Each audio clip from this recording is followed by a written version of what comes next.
नमस्कार दोस्तों, आज हम जिस विषय पर चर्चा करने जा रहे हैं वह है औपनिषदिक चिंतन में मानव चेतना। उपनिषदों में मानवीय चेतना को जीवात्मा की संज्ञा दी गई है। शांत पदार्थों में जीवात्मा में अंतर्निहित यथार्थ सत्ता का अंश सर्वोच्च स्तर का है।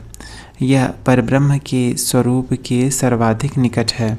यद्यपि यह स्वयं परब्रह्म नहीं है, अग्नि, जल और पृथ्वी मिलकर अनंत सत्ता के तत्व को साथ लेकर जीव की सृष्टि करते हैं। उपनिषदों में मानव चेतना अर्थात जीवात्मा के स्वरूप पर गहन विवेचन प्राप्त होता है। इस जीवात्मा को कर्ता और भोक्ता कहा गया है। यह जीवात्मा शरीर, इंद्रिय, मन, बुद्धि से पृथक एवं उच्च है। उपनिषदों में जीवात्मा और आत्मा को पृथक बताया गया है। जीवात्मा व्यक्तिक आत्मा है और आत्मा परमात्मा परब्रह्म है। यह मूल चैतन्य है। यह व्यक्तिक आत्मा या व्यष्टि चैतन्य का आधार है। उपनिषदों में मानव चेतना की 4 अवस्थाओं का विवरण प्राप्त होता है। जैसे पहली है जागृतावस्था। जागृतावस्था में जीवात्मा विश्व कहलाता है। वह बाह्य इंद्रियों द्वारा विषयों का भोग करता है। स्वप्नावस्था। स्वप्नावस्था में जीवात्मा तेजस कहलाता है। वह आंतरिक सूक्ष्म वस्तुओं को जानता है और उनका भोग करता है। तीसरा सुषुप्ति अवस्था। इस अवस्था में जीवात्मा प्राज्ञ कहलाता है, जो कि शुद्ध चित्त के रूप में विद्यमान रहता है। इस अवस्था में वह आंतरिक या बाह्य वस्तुओं को नहीं देखता। चौथा तुर्यावस्था।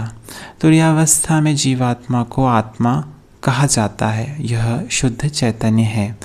तैत्तिरीय उपनिषद में जीव के 5 कोशों का वर्णन प्राप्त होता है। पहला अन्नमय कोश।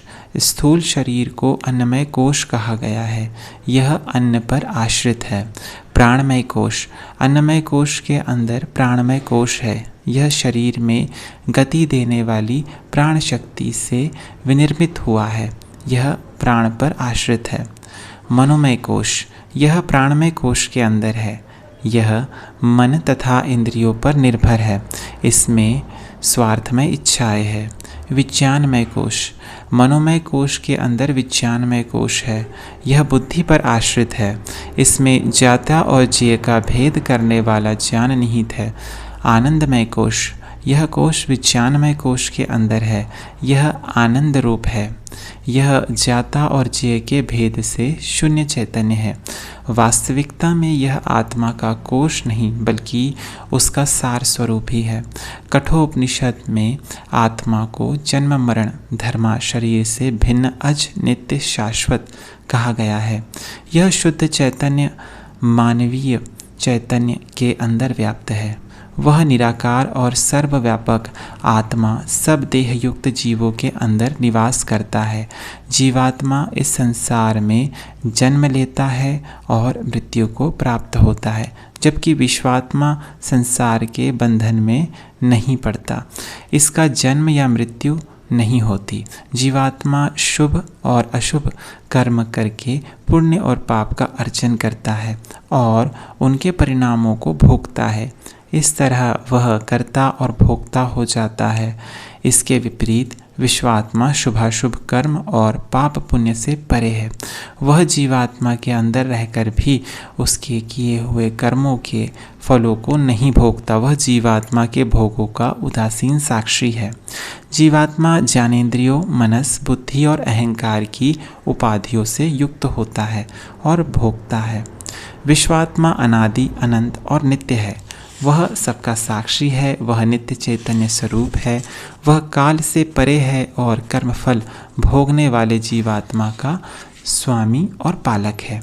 समस्त भूतों का आत्मा जीवात्माओं के अंदर निवास करने वाला वह विश्वात्मा उनके दुखों और दोषों के स्पर्श से मुक्त रहता है। कठोपनिषद में मानव चेतना को शरीर, इंद्रियों, मनस एवं बुद्धि से भिन्न माना गया है। शरीर रथ के समान है और आत्मा रथी है। बुद्धि सारथी है, मनस लगाम है, ज्ञानेंद्रिया घोड़े है, विषय क्षेत्र है। ज्ञानेंद्रियों का संचालन मनस के द्वारा होता है। मनस का संचालन बुद्धि करती है। ज्ञानेंद्रिया, मनस और बुद्धि से युक्त आत्मा ही मानव चेतना है। मनुष्य की सत्ता आत्मा के मनोमय कोश के चेतना स्तर पर है। इसीलिए उपनिषदों में मनुष्य को मनोमय कहा गया है। मनुष्य की समस्त चेतन क्रियाओं का कारण मनस्तत्व को बताया गया है। मनस्तत्व 5 ज्ञानेंद्रियों पर 5 कर्मेंद्रियों की सहायता से जीवन की चेतन क्रियाओं का नियमन करता है। चक्षु, श्रोत्र, त्वक, घ्राण और रसना 5 ज्ञानेंद्रियां है। ये क्रमशः देखने, सुनने, स्पर्श, गंध और रस का कार्य करती है। वाक, पाणी, पाद, वायु और उपस्थ 5 कर्मेंद्रियां है। ये क्रमशः बोलने, पकड़ने, चलने, मनोत्सर्जन तथा संतान उत्पत्ति के साधन हैं। मन की शक्तियाँ अनंत है। इनका विवेचन हमें वृद्धारण्यक उपनिषद में प्राप्त होता है।